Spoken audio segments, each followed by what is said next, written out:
قانونی پہلوؤں پہ آ جائیں، یہ بتائیں کہ آئین کی کس شق کے تحت اور قانون کی کس شق کے تحت یہ ریفرنسز دائر کیے گئے ہیں، یہ بتا دیں ذرا کون سے قانونی شق ہے جس کے تحت یہ الیکشن کمیشن کو نااہلی کے ریفرنس بھیج دیے گئے ہیں، کوئی حوالہ دے سکتی ہیں آپ؟ مطیع اللہ جان صاحب، آپ اگر پاناما کیس کو دیکھیں تو اس میں آصف سعید کھوسا جو تھے انہوں نے اسپیکر کو ڈسکوالیفیکیشن کی پاور دی تھی، وہ خاص وجوہات تھی جن کی وجہ سے ان کو دی تھی۔ اب 62 63 یہ بار بار کہتے ہیں کہ جی پارلیمانی لیڈر جو ہے اس کی کوئی بات نہیں مانتا ہے، لیکن قانون میں لکھا ہوا ہے کہ پارلیمانی جو لیڈر ہے اس کی آپ کے اوپر فرض بنتا ہے کہ آپ اس کی ڈائریکشن کو فالو کریں۔ رحیم، بہت شکریہ مطیع اللہ جان صاحب، آپ نے مجھے اپنے پروگرام پہ انوائٹ کیا۔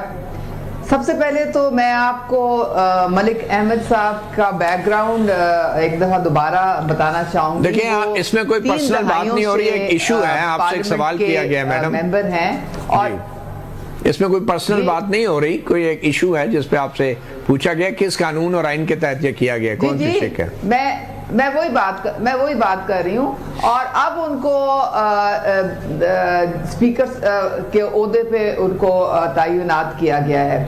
آپ یہ اپوزیشن لیڈر سے پوچھ لیں کہ جتنی فیسیلیٹیٹ اسپیکر صاحب اپوزیشن کو کرتے ہیں وہ 65% ٹائم جو ہے وہ اپوزیشن کو دیتے ہیں اور ان کو ہر طریقے سے اکاموڈیٹ کرتے ہیں۔ ان کو پہلی دفعہ پنجاب اسمبلی میں جو رولز آف پروسیجر ہیں اس میں تقریباً کوئی 80 کے قریب امینڈمنٹس لائی گئی ہیں، جس میں اپوزیشن جو تھی وہ آن بورڈ تھی، اور ان سے صلاح مشورے کے بعد یہ ڈیسیجن لی گئی کہ پروونشل اسمبلی کو نیشنل اسمبلی کے مطابق الائن کیا جائے گا۔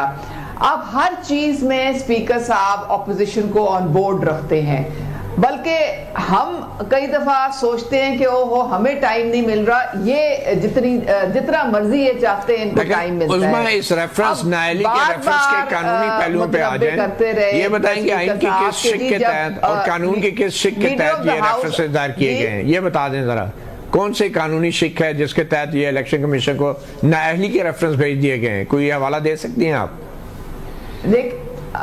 مطیع اللہ جان صاحب، آپ اگر پاناما کیس کو دیکھیں تو اس میں آصف سعید کھوسا جو تھے انہوں نے اسپیکر کو ڈسکوالیفیکیشن کی پاور دی تھی، وہ خاص وجوہات تھی جن کی وجہ سے ان کو دی تھی۔ اب 62 63 یہ بار بار کہتے ہیں کہ جی پارلیمانی لیڈر جو ہے اس کی کوئی بات نہیں مانتا ہے، لیکن قانون میں لکھا ہوا ہے کہ پارلیمانی جو لیڈر ہے اس کی آپ کے اوپر فرض بنتا ہے کہ آپ اس کی ڈائریکشن کو فالو کریں۔ تو یہ کس کی ڈائریکشن کو فالو کر رہے ہیں؟ پہلے تو یہ ڈیسائیڈ کر کے ہمیں بتا دینا۔ جو قانون کہتا ہے وہ تو یہی کہتا ہے کہ پارلیمانی لیڈر کی جو بات ہے وہ فائنل ہوتی ہے۔ بہرحال یہ معاملہ، یہ جتنا بھی معاملہ ہے یا جو بھی یہ تنازع پنجاب اسمبلی میں کھڑا ہوا ہے، اس کا 62 63 سے تو کوئی تعلق نہیں ہے، اور نہ ہی اسپیکر کی پاور سے یا پاناما سے کوئی تعلق ہے۔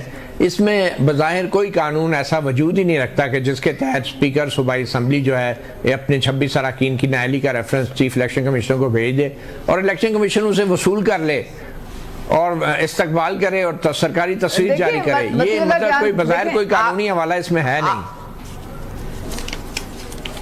دیکھیں بات ساری یہ ہے کہ وہ بڑے سینئر پولیٹیشین ہیں، اور انہوں نے آج اپنی پریس کانفرنس میں کہا ہے کہ میں اپنے اختیارات سے ایک قدم بھی باہر نہیں رکھوں گا۔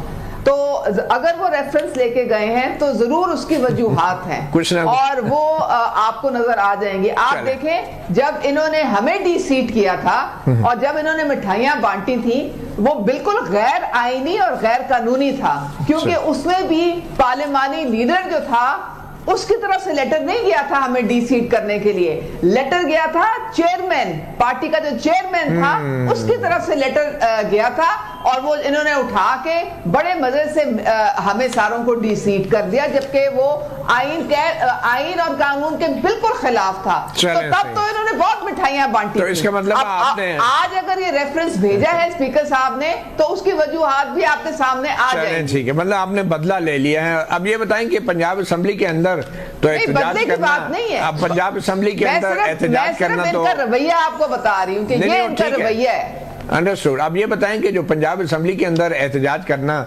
تو نااہلی کا باعث بن سکتا ہے بقول آپ کے. تو کیا اسمبلی سے باہر اب جو احتجاج کی کال پی ٹی آئی کی طرف سے دی گئی ہے، پنجاب میں لاہور میں پی ٹی آئی کو احتجاج کرنے کی اجازت ہے یا نہیں؟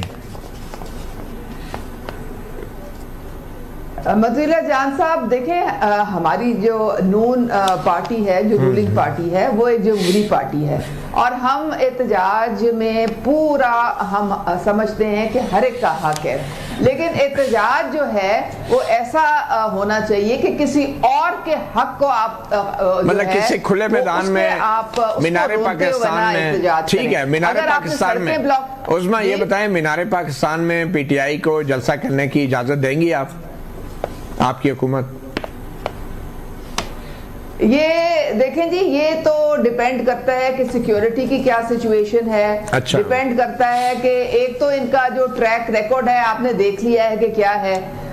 یہ کہتے کچھ ہیں، یہ کرتے کچھ ہیں. تو یہ اب حکومت نے دیکھنا پڑے گا کہ کس طریقے سے باقی لوگ جو ہیں وہ ڈسٹرب نہ ہوئیں، جو باقی شہری ہیں، جو باقی لوگ لاہور میں رہتے ہیں. مینار پاکستان پہ کھلے میدان میں کیا ڈسٹربنس ہو سکتی ہے کسی اور شہری کو؟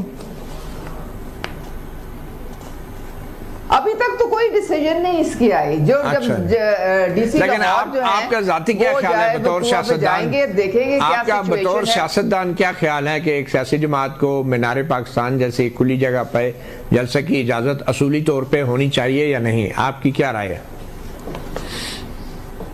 مطیع اللہ جان صاحب دیکھیں، بالکل آپ جہاں مرضی جا کے احتجاج کریں، لیکن آپ ان کے ٹریک ریکارڈ کو تو دیکھیں. 9 مئی کو کیا ہوا تھا؟ وہ یاسمین راشد ان کو لے کے گئی تھی لبرٹی چوک اور رخ ان کا کر دیا تھا جناح ہاؤس کی طرف. پھر آپ دیکھیں کہ یہ جہاں پہ بھی جاتے ہیں، یہ 24 اور 26 نومبر کو انہوں نے کیا کیا تھا؟ چڑھائی کی جا کے، اور اس وقت چڑھائی کر چلیں 26 نومبر کو آپ نے بھی بہت کچھ کیا تھا. آپ کے خیال میں یہ کوئی حکمت عملی ہے نون لیگ کی کہ اس احتجاج کی کال کو ناکام بنانے کے لیے ایک جارحانہ حکمت عملی اپنائی جائے اور 26 اراکین کی نااہلی کا ریفرنس لے کے speaker Punjab assembly chief election commissioner Sikandar Sultan Raja کے دفتر میں پہنچ گئے؟ میرے خیال میں اس کا ایک پراپر بیک گراؤنڈ موجود ہے، اور اس کے لیے ہمیں پنجاب اسمبلی کی جو ورکنگ ہے اسے دیکھنا پڑے گا. گزشتہ سال بھی وزیر اعلیٰ مریم نواز شریف جب اسمبلی آئیں اور اس وقت اپوزیشن نے احتجاج کیا تو 2024 جون میں بھی تقریباً 14 تحریک انصاف کے ایم پی ایز پر پابندی لگائی گئی تھی.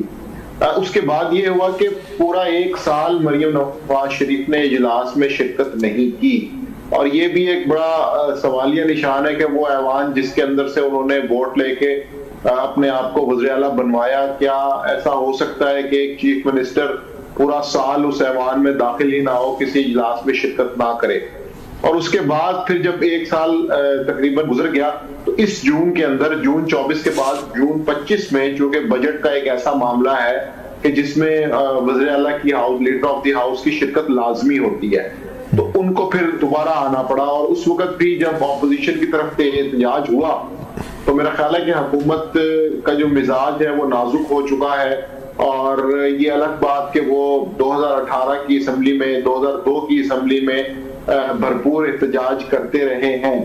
اس کے باوجود ہم نے یہ دیکھا کہ شاید اس دفعہ تحریک انصاف کو ٹیکنیکل گراؤنڈز کے اوپر کوئی سبق سکھایا جا رہا ہے، اور ہم یہ دیکھ رہے ہیں کہ اس ملک میں 2 سے 3 سال کے اندر ٹیکنیکل گراؤنڈز کا سہارا لے کے بہت کچھ کیا گیا ہے.